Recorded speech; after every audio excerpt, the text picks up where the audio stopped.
day. I wish I could say that I gracefully let go of my twin, but by then I was so deep in my own self-denial, thinking he didn't care about me, that in a horrendous act of indifference I erased him from my life.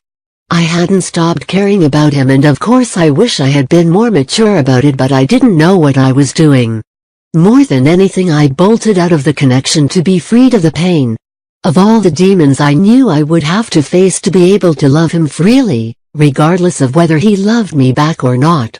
It had nothing to do with him or what he was doing, I see that now. But at the time it was fight or flight. And I flew out of there like a bat out of hell with a 180-degree speed turn. I put him in a corner of my heart, closed the door and threw the keys away. I had nothing to remind me of him. No emails, no objects. The one picture I had I shred. I deleted his number from my mobile phone and his email address from my contact list. I even went as far as blocking incoming emails from him. When he soon caught on to the fact that I was avoiding him, he desperately tried to call me, leaving me, in his own words, 5,000 messages. When I'd hear his voice on my voicemail, I erased the messages without listening. I stopped using my mobile phone, the very same phone I had bought just so that he could call me, and changed numbers. When he managed to get through to me on the landline, I did not know what to say. I'd make an excuse and promise to call him back, knowing very well that I wouldn't. When mutual friends and work colleagues said he was asking about me and wanted to speak to me, I refused to listen. I forbade them from even mentioning his name, because it brought up too many emotions I couldn't deal with. I ended up leaving my job, since this was where we had met, because everything reminded me of him and I feared running into him. To be honest, it didn't even cross my mind that he could be hurting too. The distance he had put between us, his words about us being just friends, the way I was cast aside when his wife arrived in town was proof to me that he didn't care. In fact, I thought I was doing both of us a favor. I couldn't understand what he wanted from me if I was just a friend, except to play with my feelings and then accuse me of having expectations and run back to his wife. I knew he was trying to reach me, but I had no idea just how much, since I was blocking any incoming communications from him. I even left my landline unplugged for days at a time just so I didn't have to keep filtering my calls and go through the stress of hearing his voice. I wanted to see him but felt like for my sanity I couldn't.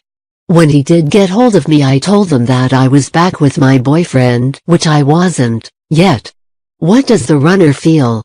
Feeling the intensity of that connection pull away left me feeling like my soul had left my body and the void that appeared within me started to engulf me.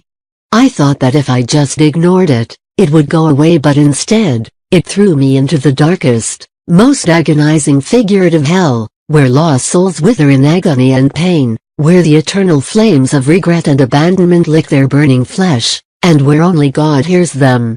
All the feelings that taunted me, of being unloved, rejected, ashamed, insane and worthless filled my mind.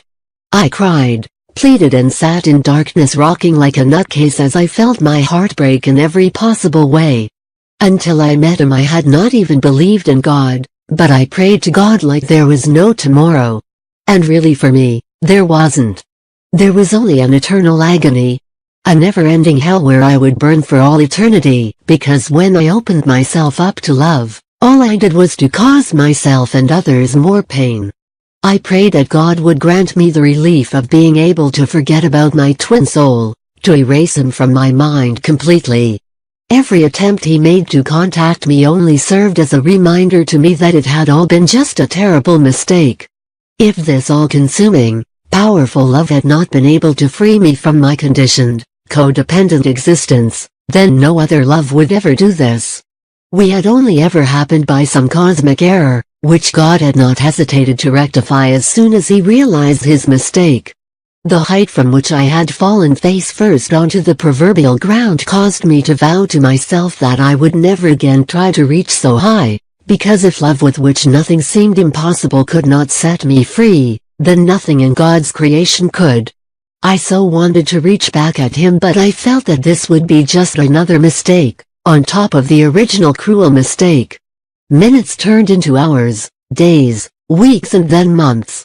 Little by little, I started living again. Meeting my twin had changed me and I realized I could not live the life I had before. I was living from a more authentic place, doing all those things I had always wanted to but had never dared to, fueled by the dreams me and twin had shared. Eventually I took my boyfriend back, finding comfort in the thought that at least he needed me, had been miserable for weeks, and kept begging me to take him back. He was not perfect but we had a lot of history, and the irony was that he had been a great support to me during my darkest days feeling the loss of my twin. I reasoned with myself that this is what love is, attachment, taking care of each other, needing each other, compromise. I was happy to see the whole dynamics of my relationship with my boyfriend change. We embarked on the spiritual path together traveling around the world and he was behaving in a much nicer way towards me because I no longer allowed myself to be bullied. I resigned to the fact that this was my place in life. And that I had been a fool to believe that I could meet someone and instantly love them and that it could be something that lasts forever. Such love was only ever a dream.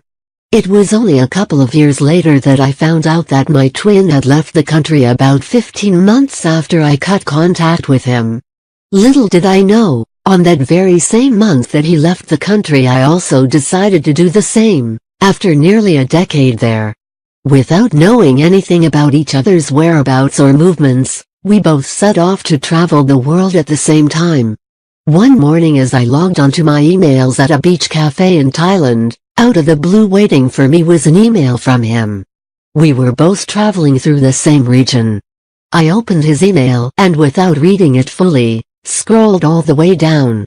I went on forever, speaking about our love, of our souls together, of his feelings for me. But it was like a message from another dimension that I couldn't quite decipher or get my head around. I was hit by a momentary panic, of feeling my intense feelings for him stir somewhere deep inside, and then remembering that I was back with my boyfriend and we had come a long way, things were going really well and I had just started to feel like myself again. We were planning a new life in a new country. So in a panic, I deleted his email, without ever reading it or replying to it. Little did I know that as we both started our new lives with our old partners in the new country, we had both moved to within less than an hour's drive from each other. We hope this channel has helped you discover where to start on your actual paths. Please like, subscribe, share, and leave your suggestion in the field below. With all the love to you.